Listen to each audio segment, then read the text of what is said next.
Before they were teammates on the Orlando Magic, Shaquille O'Neal and Penny Hardaway were two of the most sought-after high school and then college basketball players in the country.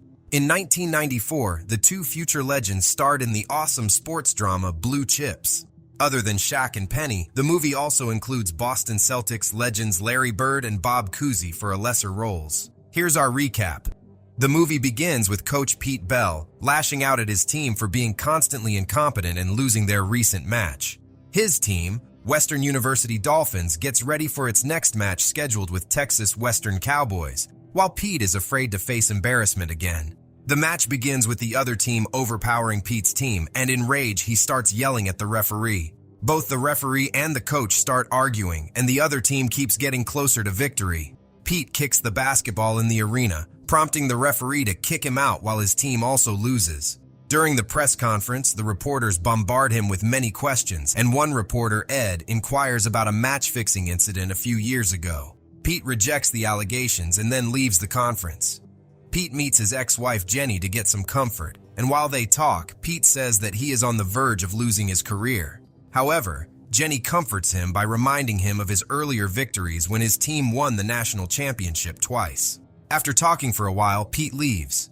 Before the next match, Pete tries encouraging his team members, but unfortunately, the other team defeats the Dolphins again, making Pete think that his team is just a bunch of losers. While having a conversation with his colleagues, Pete shows his disappointment in the current team, so his colleagues suggest getting some new talented athletes from around the country to make their team stronger. Initially reluctant, Pete finally agrees, and they come across the documents of two skilled basketball players, Butch McRae and Ricky Rowe. Pete Bell heads to Chicago to take Butch on his team, and when he goes to his school, he sees him playing basketball, gaining an upper hand in the match. Pete is impressed seeing Butch, and he talks to the management of the school if he can take the boy with him. However, he is informed that Butch's mother would never let her kid play such a huge role in someone's team without anything in exchange. His mother is so demanding that she even wants money for a mere talk. With the help of the school's management, Pete goes to Butch's mother and meets Butch. He asks his mother to let him make Butch a member of his basketball team. Butch's mother takes Pete outside and demands a new home and a well-paying job in exchange. Pete tries convincing her not to make such demands, but Butch's mother refuses to deal if her demands are not fulfilled. After this, Pete goes to Indiana to meet a man named Larry, a professional basketball coach played by the Celtics legend Larry Bird. Larry takes him to a farmhouse where Ricky lives with his parents. Pete talks to Ricky, requesting him to join his team and complete his education side by side. Ricky, who already excels at his game, only has one thing to ask: if he would get a chance to see a lot of girls. Pete assures him that there are numerous girls in the Western Union College, hence, Ricky accepts his offer readily. However, Ricky's father demands a tractor for his farmhouse, and Pete is forced to comply for his team's betterment. Later, a person named Slick meets Pete and tells him about another skilled basketball player named Neon who lives in Algiers. He showed up at the gym recently with some pros, kicked butt big time. The guy is huge with a 7-foot height and has mastered his game without any coaching. He has huge hands, which would give him a great advantage during the game. However, he hasn't gone to school. Pete, accompanied by Slick, goes to Algiers to meet Neon, and when he sees him playing, he gets impressed. Pete makes the same offer to him as he did to Butch and Ricky, and Neon accepts it. Pete tells Neon that he also needs to complete his education side by side. Pete takes the new 3 players to a basketball arena where Butch, Ricky, and Neon hear their names being announced for the first time. They all think about the fame they will receive from basketball, and this motivates them. While Ricky and Butch will study college, Neon has to start from the elementary level. For this, Pete takes Neon to meet Jenny, who is an elementary level teacher. Jenny is not ready to help Pete because she already taught one of his team members, Tony. Pete tries convincing her and she finally agrees to teach him. Later, a booster named Happy meets Pete, who wants to promote Pete's team and also make some financial contributions for the players, so his independent agency and Pete's team can both excel. Pete orders Happy to stay away from him, but Happy keeps insisting on him by mentioning that his agency worked with a football team that has been ranked in the top 10 for the past 8 years. He also tells Pete that his money is untraceable, but Pete leaves uninterested. While Jenny teaches Neon, she tells him that he can't score good on his SAT. Neon thinks that she is underestimating him, so they bet $100 if Neon scores 700 or more points on the SAT. One day during practice, Coach Pete goes to the locker room to talk with his colleagues. Just then, Ricky arrives there, and he demands $30,000 in return for his services to the team. This infuriates Pete, and he orders him to get out.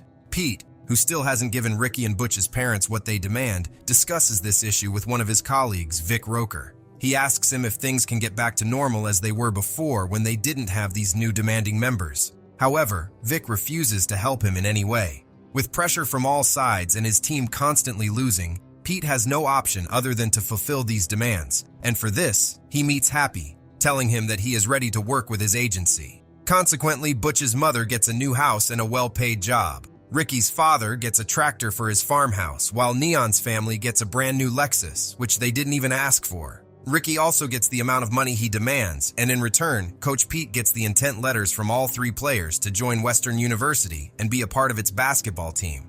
The news of 3 new players reaches the press, and reporter Ed concludes that Pete must have bought Butch, Ricky, and Neon. Ed and his colleague Charlie get busy finding proof for this and discover that Ricky's father is still in great debt to purchase a new tractor. Besides, the biggest distributor of farm machinery in Chicago is Happy's friend, which indicates the involvement of Happy in this situation as well. They also come across the news that Neon's father recently got a brand new car. They get determined to collect more proof against Pete to trap him. On the other hand, Neon appears on the SAT and scores 960 points, making Pete and Jenny happy, and then he demands the $100 he and Jenny had a bet on. Pete and Jenny go on a date where Jenny asks him if he cheated to get the prospects on his team, and Pete denies it. The next day, after practice, Butch talks to Pete about the house and job his mother just got. He asks him if his mother would still have her job and home if he leaves the school. To this, Pete doesn't give a clear response and says that he doesn't know anything about it as he is just his coach. Butch asks him to contact the relevant person who can answer his questions. Pete calls Happy, who asks the coach to inform Butch that he should be satisfied with what he has right now. Happy declines the call, and Pete asks Butch to be ready for practice on Monday. Later, Jenny comes to meet Pete. However, Happy also arrives there with Ricky. Jenny recognizes him and asks Pete's colleague what Happy is doing there. He reveals that Pete has bought 3 new players, including Neon, which she had been teaching. Now that Jenny knows Pete has been lying to her, she leaves without meeting him. Pete discovers that Happy has given a new car to Ricky as well without asking him. He lashes out at Happy, but Happy informs him that Pete has to let his agency do what's better for his team. Besides, the car is just a loaner, which Ricky will return. Pete tells him that Ricky belongs to a farmhouse and he will take this car to his town to show off to everyone, which will raise questions. However, Happy tells him that the money he has spent is untraceable and that he doesn't need to worry. Pete warns him to stay away from his kids, but Happy threatens him that now he owns his team and even the team's coach. If he opened his mouth, rumors would spread just like the match-fixing incident that happened long ago. Pete tells Happy that it was just an allegation, but Happy informs him that a point-shaving incident happened 3 years ago when he bought one of his team members. Pete can't believe it, and Happy asks him to go through videotapes of a match on January 16th, 3 years ago, to get all the answers. Through the videotapes, Pete witnesses Tony's skeptical behavior during the game and concludes that he is the culprit. His colleagues remark that Tony was new in the field at that time and he was making freshman mistakes, but Pete confronts Tony about this. He asks him if he shaved points in a game 3 years ago, which Tony instantly refuses. Upon constant pressure from the coach's side, Tony reveals that he did it once and that too to win the game, disappointing Pete. Pete heads straight to Jenny's home, telling her about the point-shaving incident, and now Happy owns him and his team. Jenny tells him that she knows he is feeling abandoned right now, but she can't help him anymore or provide any comfort because he lied to her as well. The day arrives when Western University Dolphins have a match against Indiana Hoosiers, and before the match, Pete instructs the boys how to play the game. He demands of them to win the game, no matter what.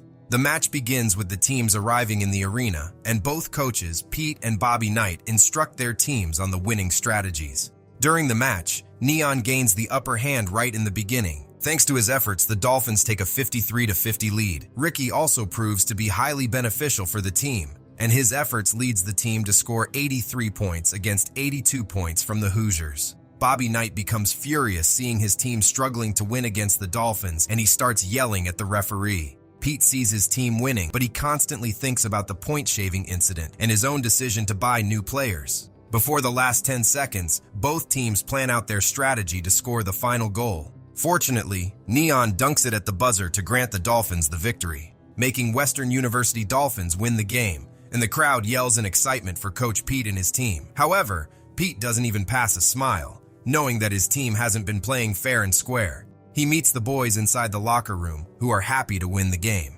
However, Pete says that he can't win by compromising on his rules. He then leaves in disappointment while the boys are still clueless what he is talking about. He heads to the conference room to answer the media's questions, where the reporter Ed asks him if he gifted a car to Neon's father. Pete informs him that it is a brand new Lexus, and Happy tries to stop him from revealing any further information. Jenny, who is also present there, sees Pete confessing his wrong deeds in front of the public. Pete goes on to inform the media that it was not just a car given to only one member, but other members also received many other things, including cash, a house, a tractor, and whatnot. Happy starts calling Pete a loser for tarnishing his image as well, but Pete confesses that he himself is a part of the problem. He tells everyone that he cheated on his profession and announces that he officially quits as a basketball coach. On his way out, Pete sees some kids playing basketball and starts teaching them. It is revealed that Team Western Union was banned from tournament play for 3 years. Tony graduated, and now he plays pro ball in Europe.